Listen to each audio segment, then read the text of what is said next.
Hello, my name is LoG. Welcome to Quickies number 19, where I show you something that I think is cool in 5 minutes or less. Today, we're going to talk about creating a simple idea and getting as much mileage out of that idea as possible by playing that idea or figuring out how to play that idea in all of the sounds that you have at your disposal. So let's say my original idea was this. Right, very simple kind of minor sound with natural 6. So I'm playing a minor 7 arpeggio, flat 7, 1, flat 3, 5, flat 7. Then coming down natural 6, 5, 4, 1, and then flat 3, ending on that flat 3. If you notice, I'm doing the exact idea that we talked about in the previous quickie, where I was doing like a little mini descending sweep, but the top note of the 3 strings with a downstroke. There it is right there. So that is embedded in this lick, so there you go. So that's a normal kind of minor sound with a natural 6, maybe like you'd hear over a 2-chord kind of in funk or something like that. So you do whatever you would naturally do at the end of that lick. So what else can we do with this? Well, how about we change the 6 to a flat 6, making it fit more in like a 6-chord context, something like that. So let's see what that would sound like. Right? Like that kind of sound, right? Different context. Not a 2-chord anymore. 6 chord, so that note will be a flat 6. Very easy change because I know where the natural 6 was. It was right here. Always up a whole step from 5, back a fret from flat 7. So I just take that note, move it back another fret, and now I'm playing flat 6. Same lick though, but different sound. What's another minor sound we can do? How about we play the sound that naturally lives on a 3-chord? So that would be flat 6, but also flat 2. So that would be this. Right, so a little sneaking in of that flat 2 right there. So instead of coming down and hitting the 1 right there, and then flat 3, I'm coming down, hitting the flat 2 right there, and playing. And then, of course, finish up however you would normally play that sound, right? Still the same idea, still the same lick, same kind of structure of notes. Right hand is still doing the exact same thing, but a very different sound. So let's transition to a totally different sound now. How about dominant 7th, right? Pretty easy to get to from my original lick. Original lick was this. From here, all I need to do is move the 3 up a fret, and now I'm playing dominant, right? Flat 7, 1, 3, 5, flat 7. It's a literal dominant 7th arpeggio coming down 6, 5, 4, 3, or excuse me, 6, 5, 4, 1, and then 3. And I can already hear kind of the dominant 7th flavor that I can add to that because the dominant 7th sound is embedded in that lick. Something like that's kind of cool. Nice, okay, so that's dominant 7th. Where can we go from here? How about some of the variations of dominant 7th? How about dominant 7th with like a flat 2, that kind of dominant sound you would play if you're playing like moving to a minor chord? That kind of sound. What can we do there? Same idea, just sneak in a flat 2 like we did earlier. Right, so I'm also playing flat 6 also to really bring out that sound. Right, same lick, just altering the notes. What are some other ones? How about dominant 7th with sharp 4, a pretty common sound that a lot of people will play. So what can I do there? It's the same lick, but instead of playing 4, 1, natural 3, I'll play sharp 4, 1, natural 3.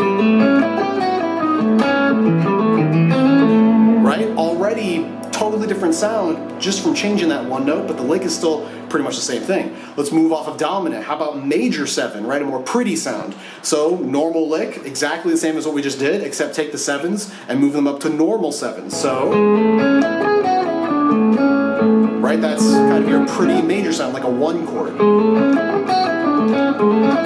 And of course, if you want to feature some more pretty notes of this major 7 sound, I would maybe change it a little bit. So instead of doing like that, how about I do like maybe something like that, feature the 2 of the chord, so I get that kind of sound out of it now. So I'll just change the lick a little bit, but still keep the sensibility and the right hand the same.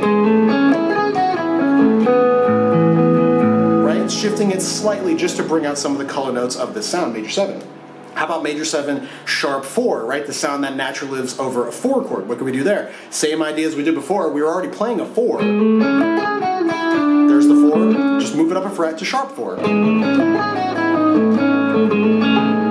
That's That's that sharp 4 sound. I'm personally not a huge fan of hearing that jump. It sounds a little corny to me, so instead of doing this, I'm gonna do this. Right, just instead of going sharp 4-1, because that tritone, not a huge fan of it, I'm gonna go sharp 4-2, and then 3. Little modification of the lick, but still the same idea. Right? Now we're getting that sort of sound, right? Again, same lick, adjusting the notes so that they work. So that's a couple major sounds. What about some, major sound that maybe lives in like a setup context, like you're moving to another chord? This is a sound that lives inside melodic minor, and that would be major 7, but with like a sharp 5. That sounds like this.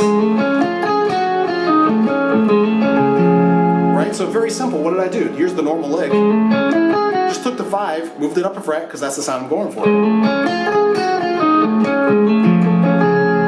Really cool sound. Again, just adjusting the notes, keeping the lick the same. Let's keep going with some other ones. How about half diminished, right? Something like that. So half diminished, great sound. I already know what that would be. That's like a minor 7, flat 5. So 1, flat 3, flat 5, flat 7. So my original lick was this. That's with a normal 5. I'm just gonna do the same thing but flat the 5. Now I've got the sound. Really cool, right? And that's just me playing the sound of half diminished, minor 7, flat 5, adjusting the notes within the lick to make it work. What about like a fully diminished one, right? So now we're maybe playing diminished arpeggios, diminished scale. That would look something like this. Same idea, right? Same lick. Right,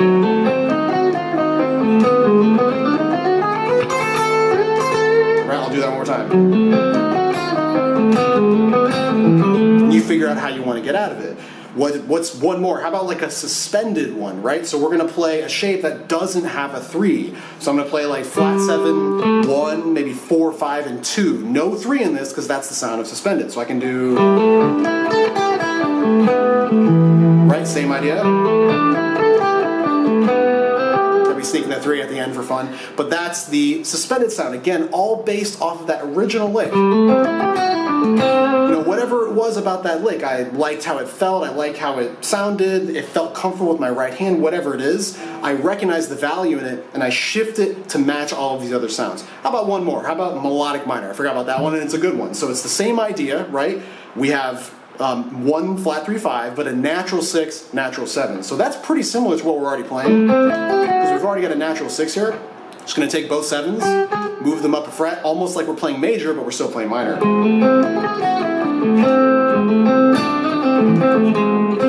Right, really cool sound featuring that natural 7.